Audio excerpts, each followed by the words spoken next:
আসসালামু আলাইকুম, শুভ সকাল, ওহাই গোজাইমাস। বেরিয়ে পড়লাম স্কুলের উদ্দেশ্যে। তো হালকা বৃষ্টি হচ্ছে প্লাস ঠান্ডা বাতাস, ভালোই লাগতেছিল, ঠান্ডাও লাগতেছিল। তো বৃষ্টিময় জাপান আসলে দেখতে কেমন, চলেন ঘুরে আসি।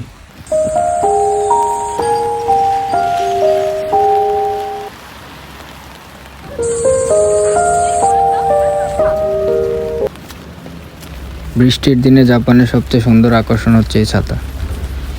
সবাই যখন একসাথে রাস্তায় ছাতা নিয়ে বের হয়, দেখতে খুবই ভালো লাগে।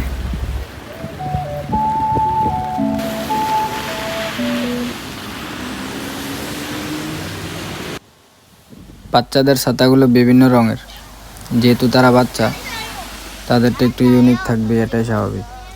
আর জাপানের বাচ্চাদের সব কিছুই ইউনিক থাকে।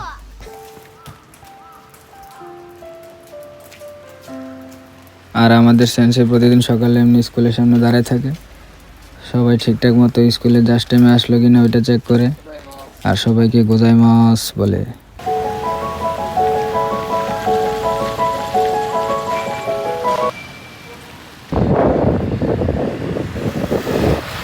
বৃষ্টির পানি রাস্তার মধ্যে হালকা একটু জমে আছে, তো এখানে বাচ্চারা দাঁড়িয়ে নিজেদের ছবি দেখতেছে।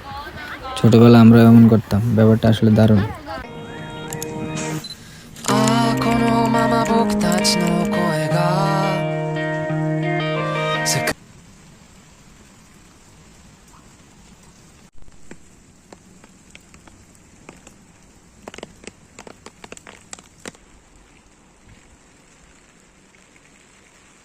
তো আজকে এই পর্যন্তই, দেখা হচ্ছে অন্য কোনো ভিডিওতে। সবাই ভালো থাকবেন, সুস্থ থাকবেন, আল্লাহ হাফেজ।